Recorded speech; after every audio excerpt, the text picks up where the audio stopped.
Picture yourself stepping onto Australian soil 50,000 years ago, surrounded by shadows moving through eucalyptus forests.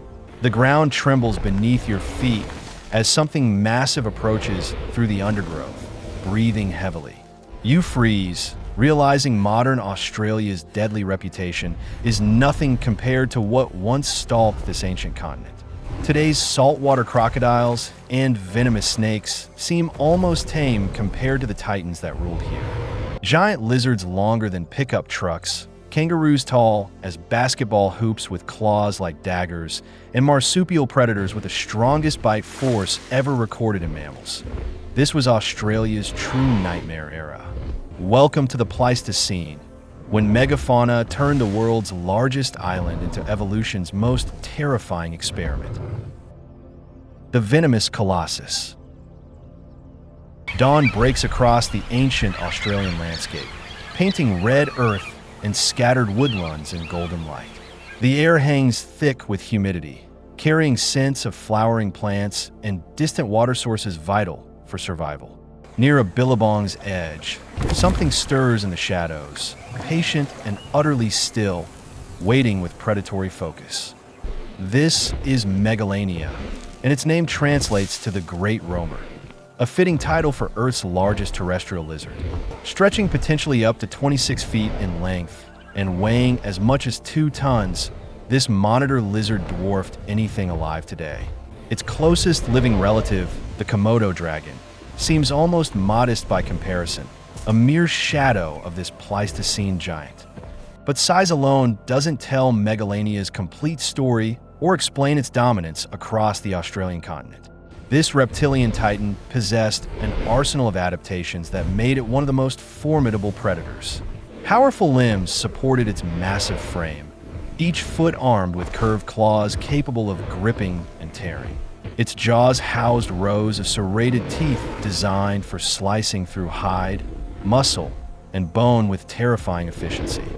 Recent research suggests Megalania may have possessed something even more sinister, venom glands similar to modern monitor lizards.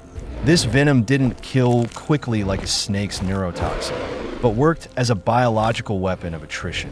It prevented blood from clotting, turning even minor wounds into life-threatening hemorrhages that weakened prey over time. Imagine encountering Megalania while gathering food near water, the most dangerous yet necessary activity for early humans. The lizard lies motionless, camouflaged among rocks and vegetation, its cold-blooded metabolism requiring minimal movement. When prey ventures close enough, Megalania explodes into action with surprising speed for something so massive. Its hunting strategy mirrors the Komodo dragon's patient brutality: ambush, bite, and follow the wounded animal. The venom ensures that even if prey escapes the initial attack, infection and blood loss will eventually prevail. Megalania could track its victim for days, waiting for weakness to make the final kill effortless. For early Aboriginal Australians, Megalania represented a constant threat that demanded respect, caution, and intimate knowledge of the land. Avoiding its territory meant understanding seasonal patterns, water sources, and the subtle signs of its presence. One wrong decision, one moment of inattention, could mean a gruesome death in the jaws of this prehistoric monster. Thunder from above. While Megalania dominated the ground, another giant commanded attention through sheer size and imposing presence alone. Dromornis stirtoni, known colloquially as Sturton's thunderbird, stood over 10 feet tall and weighed approximately 1,100 pounds. This flightless bird was heavier than New Zealand's giant moa and taller than Madagascar's elephant bird combined. The thunderbird's massive beak sparked decades of scientific debate that continues even today among paleontologists worldwide. Was this towering avian a gentle herbivore, using its powerful bill to crack seeds and strip vegetation? Or was it a carnivorous terror, crushing bones and tearing flesh like South America's infamous terrorbirds? Early theories suggested herbivory based on the discovery of gastroliths, stomach stones used for grinding plant material. These smooth, polished rocks found alongside Dromornis fossils seem to confirm a plant-based diet similar to modern ostriches. The massive bill could crack tough seed pods and strip branches with devastating efficiency and power. But other researchers challenged this interpretation, pointing to the beak structure and the bird's overall anatomy. The bill's shape and strength seemed excessive for processing plants, more suited for delivering crushing blows. Could Dromornis have been an opportunistic omnivore, primarily eating plants, but capable of scavenging or hunting? Regardless of diet, Dromornis possessed formidable defensive capabilities that made attacking it a dangerous proposition for any predator. Its powerful legs could deliver kicks strong enough to shatter bones, while its beak could strike with precision. Sharp claws on its feet added another weapon to an already impressive arsenal of natural defenses. Picture a confrontation between Dromornis and a pack of predators attempting to bring down this giant. The bird would rear up to its full height, an intimidating display of size and strength. Its beak would snap at attackers while powerful legs kicked out, creating a defensive perimeter. Few predators would risk serious injury for a meal that fought back so effectively and violently. The land crocodiles reign. If Megalania ruled through venom and size, another predator dominated through speed and versatility that defied expectations. Quinkana, a terrestrial crocodilian, shattered the assumption that crocodiles belonged exclusively in water, hunting only from rivers. This Pleistocene apex predator possessed elongated legs that elevated its body high off the ground. These long limbs gave Quinkana something most crocodilians lack: genuine running speed on land for extended distances. While modern crocodiles can sprint briefly, they tire quickly and retreat to water for safety and rest. Quinkana could pursue prey across open ground, turning the Australian landscape into a hunting ground with nowhere safe. Adults typically reached 10 feet in length and weighed around 440 pounds, comparable to medium-sized American alligators today. But some specimens exceeded 20 feet, rivaling the largest saltwater crocodiles in sheer size and predatory power. At this size, Quinkana could take down virtually any prey it encountered, including early human inhabitants. Its teeth resembled those of theropod dinosaurs, compressed, recurved, and serrated like steak knives for maximum cutting efficiency. These ziphidont teeth could inflict devastating wounds, slicing through muscle and severing arteries with each bite and shake. Prey caught in Quinkana's jaws had little hope of escape once those teeth found purchase in flesh. Early humans faced a terrible dilemma. They needed water to survive, but water sources attracted Quinkana and prey. Building settlements near rivers and billabongs was essential, yet placed communities directly in this predator's territory. Unlike modern crocodiles that remain primarily aquatic, Quinkana hunted both land and water with equal proficiency. Scientists initially believed Quinkana was purely terrestrial based on its hoof-like toes and relatively flat tail. These features suggested a land-based lifestyle, hunting in forests and grasslands away from water entirely. But further research revealed the truth. Quinkana was an accomplished swimmer, comfortable in both environments simultaneously. This versatility made Quinkana perhaps the most dangerous predator early Australians faced on a daily basis. There is no safe zone, no environment where humans could relax their vigilance and feel secure. The land crocodile could emerge from water or appear from woodland shadows, an ambush predator that exploited every terrain. The serpent at the waterhole. For those who feared reptiles, Australia's Pleistocene offered another nightmare. Wonambi, a massive constrictor unlike any snake today. This serpent belonged to an ancient group called matsoids, characterized by enormous size and relatively inflexible jaws. Wonambi stretched to lengths rivaling modern Burmese pythons, making it one of the largest snakes ever to exist. Unlike venomous snakes that kill through toxins, Wonambi relied on pure physical power to subdue its prey.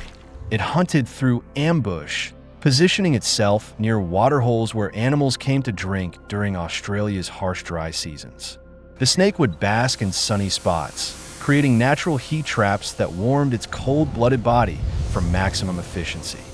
When thirsty kangaroos, wombats, or early humans approached, Wonambi would strike with explosive speed despite its bulk. Coils wrapped around the victim's body, constricting with each exhale until breathing became impossible and circulation stopped. Death came through suffocation and cardiac arrest, a slow and terrifying end for the unfortunate prey. But Wonambi possessed an unusual anatomical limitation that made its feeding behavior particularly nightmarish and disturbing. Its skull was relatively small, and its mouth opening narrow compared to its massive body size. Modern pythons can unhinge their jaws to swallow prey whole, but Wonambi's inflexible jaw structure prevented this. This limitation meant Wonambi couldn't swallow large prey items intact despite its enormous appetite and metabolic needs. Instead, the snake had to tear chunks from its kills, feeding over extended periods on carcasses. Imagine stumbling upon a Wonambi feeding site, a partially consumed kangaroo with a massive snake coiled nearby, defending its meal. For early humans, this feeding behavior created additional dangers beyond the initial attack and constriction itself. Wonambi would remain near its kills for days, aggressive and defensive while feeding on the carcass. Accidentally approaching a feeding snake could trigger an attack, adding another layer of danger to survival. Some researchers suggest snake attacks may have been a leading cause of death among early Aboriginal populations. Waterholes were essential gathering places, but they were also Wonambi's preferred hunting grounds during dry seasons. Every trip for water became a calculated risk, weighing thirst against the possibility of serpentine ambush. When kangaroos became killers. Modern kangaroos can be aggressive, occasionally attacking humans or dogs that venture too close to their territory. But these confrontations pale compared to encounters with Procoptodon, the giant, short-faced kangaroo that stood 10 feet tall. This Pleistocene marsupial weighed up to 530 pounds, 3 times larger than the biggest kangaroos alive today. Procoptodon's face was distinctly flat with forward-pointing eyes that gave it stereoscopic vision and depth perception. This facial structure created an almost primate-like appearance, unsettling in its departure from typical kangaroo features. The forward-facing eyes suggested active hunting or at least aggressive territorial defense requiring precise visual targeting. Like modern kangaroos, Procoptodon possessed a notoriously short temper and aggressive nature when threatened or disturbed. Early humans learned quickly to avoid these giants, giving them wide berth whenever possible to prevent confrontation. Accidentally stumbling into Procoptodon territory could prove fatal, as these marsupials defended their space with extreme violence.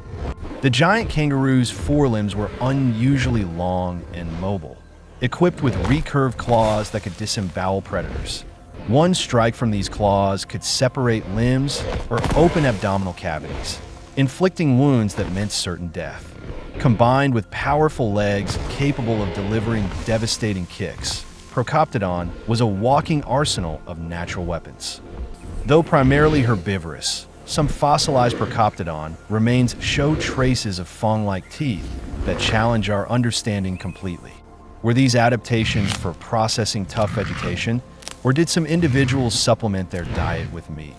The question remains open, adding mystery to an already formidable creature's reputation and evolutionary history. The marsupial lion's deadly embrace. Among all Australia's prehistoric predators, one stands out for sheer killing efficiency: Thylacoleo carnifex, the marsupial lion. Despite its name and lion-like hunting behavior, this predator wasn't a feline at all, but a marsupial. Its closest living relative is the gentle, eucalyptus-eating koala, making their evolutionary relationship one of nature's strangest ironies. Thylacoleo possessed the strongest pound-for-pound bite force of any mammal ever measured by modern scientific analysis. A medium-sized individual could bite with force comparable to a lion 2.5 times its size and weight. This incredible bite force allowed Thylacoleo to tackle prey up to 15 times its own body weight. Its dental structure was unlike any other predator, perfectly engineered for rapid killing with surgical precision. Massive incisors resembled elongated canines, designed for piercing deep into flesh and gripping struggling prey firmly. But the real killing tools were its premolars, which functioned like biological bolt cutters or shears. These blade-like premolars could sever windpipes, spinal cords, and major arteries with a single bite and twist. Thylacoleo could dispatch prey in under 60 seconds, a feat requiring 15 minutes or more for African lions. This efficiency meant less struggle, less noise, and less risk of injury during the kill itself. But Thylacoleo's weapons extended beyond its devastating jaws to include another remarkable adaptation for hunting. Its front paws possessed semi-opposable thumbs equipped with large, retractable claws similar to a cat's, but more robust. These claws could grip, slash, and hold prey while the jaws delivered the fatal bite. The opposable thumbs also made Thylacoleo an exceptional climber, capable of scaling trees and rocky terrain with ease. Like modern leopards, it likely dragged kills into trees to protect them from scavengers and competitors. This climbing ability expanded its hunting range to include caves and cliff faces where prey sought refuge. Imagine walking through a Pleistocene forest, unaware that Thylacoleo watches from a branch overhead, perfectly camouflaged and silent. The marsupial lion drops onto its victim from above, claws gripping while jaws close around the neck. Within seconds, the struggle ends, and Thylacoleo begins dragging its kill upward into the canopy.